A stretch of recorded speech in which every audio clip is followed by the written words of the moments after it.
Hi everyone, it's Missy, and here's an update on our chicks. I now have had them for about a week, so they are about 2 weeks old. And as you can see, they're really getting their feathers in. And they're very curious. I'm trying to get them tame so they don't run away every time I put my hand in the brooder. I'm actually kind of shocked that they didn't run away. So it must be working, right? I raised the heat lamp up so that way it's 5 degrees cooler, because you're supposed to decrease the temperature by 5 degrees each week, and they seem to be okay with that. And as you can see, they are very, very messy. I clean the brooder every other day completely. I give them fresh water and feed, of course, every day. And today is the day that I have to clean the brooder because it is really, really dirty. And you can see that the water is just really dirty. Yeah. So we are going to clean it. And what I first have to do is get these guys out of here. Okay, so I'm going to come in and I'm going to try to pick them up with one hand. I usually pick them up with 2 hands, but I have the video camera in one hand. Okay, come here. And then I just put it in a box, or them in the box that they came in, basically. So that was an ISA brown. This is a Rhode Island red. There you go.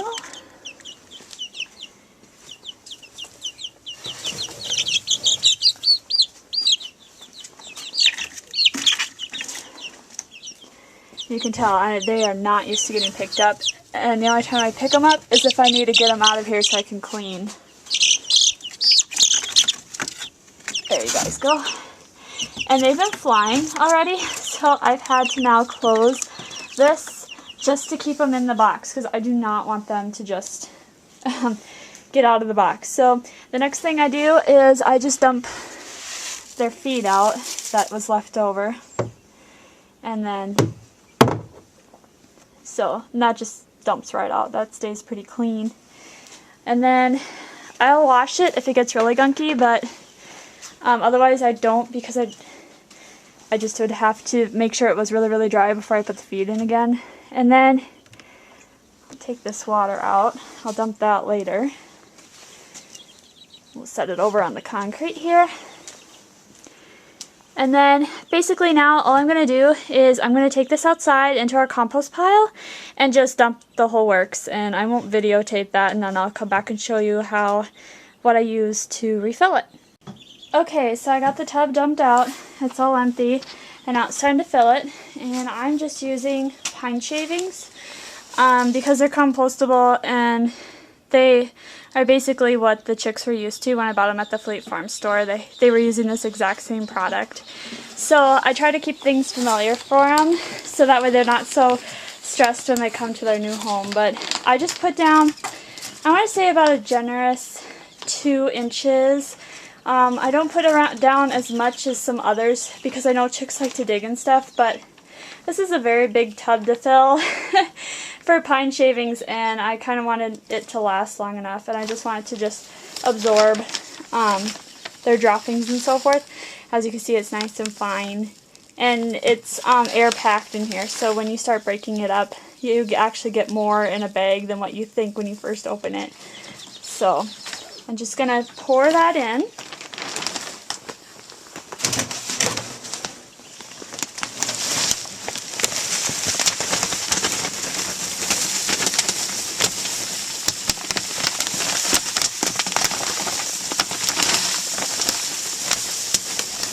Basically, I'm just looking to get a good pile.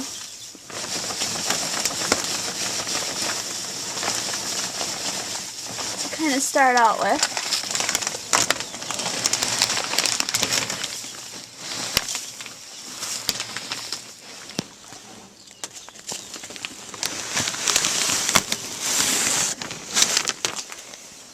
And then with my hands, I just spread it out across the bottom.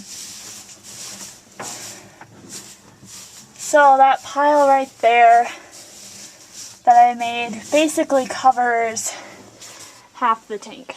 So I'll pour some more in, get the rest of the tank covered, and then we'll be ready to put the chicks back in. So I got the whole bottom of the tank covered with generous, I would say maybe that was 3 inches that I put in. So it's a nice layer of pine shavings.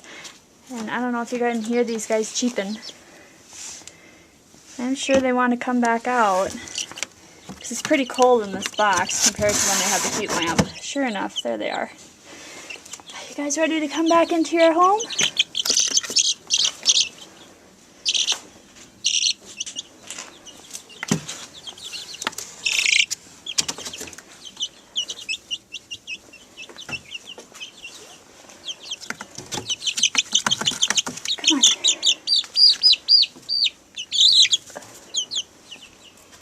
One more. It was in there.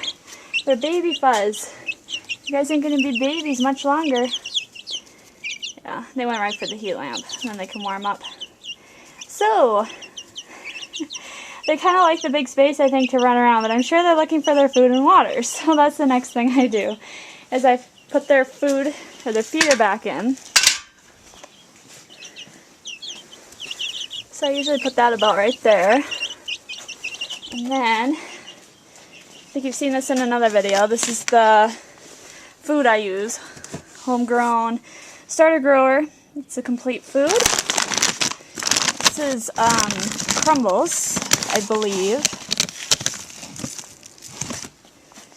Could be mash, I'm not sure. And we'll just pour some of that in.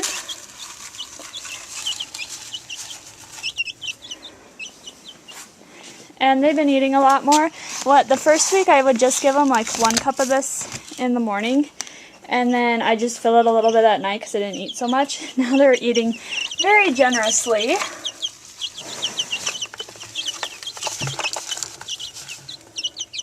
There you go. So I put in 2 cups in the morning and 2 cups at night. So.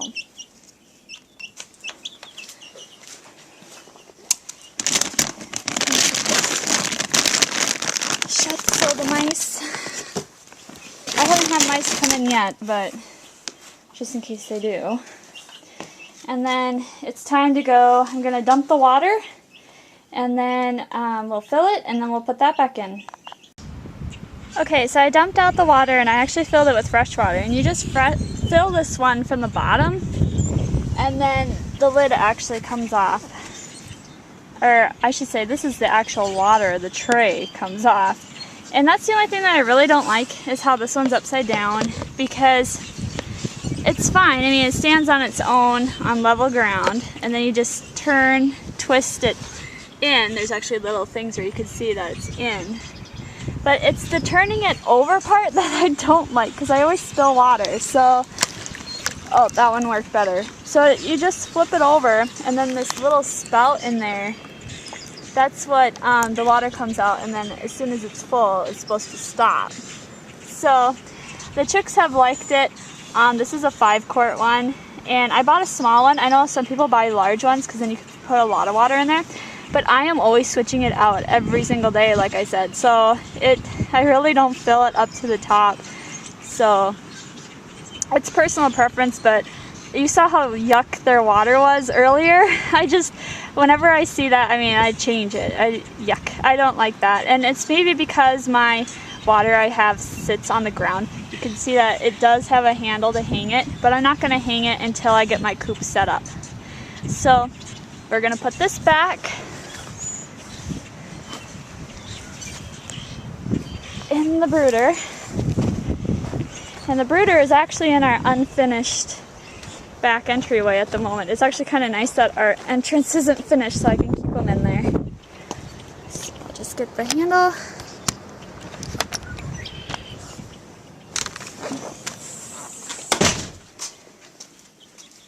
Oh, you guys already went right where I was going to put it. Yeah. There you go. I try to keep it away from the heat lamp as much as possible. But so far I've only been able to keep it in this one spot, which is the most level spot. I haven't figured out why it tips when I put it over on the very end, so. But they don't seem to mind. And they were thirsty, they were waiting for it. So that's how I clean out my chick brooder, and I hope you found it kind of informative. This chick brooder was just a poly tank that they leave at construction sites. They put the metal parts in there, and whenever we have a grain bin constructed on our farm, they have a couple, 2 or 3 of these that they leave with the extra parts they didn't use in it. And so we have a lot of these around the farm. Sometimes you can find them on auction sales and stuff too. Or a cattle water tank, I think, works pretty good out in our area too. But if you guys don't have any access to that, plastic tote, like the biggest one that you can find, afford, would be great for these guys, because they need a lot of room to stretch their legs and stretch their wings too. So, but if you have any questions, leave a comment below. Otherwise, thanks for watching. Bye.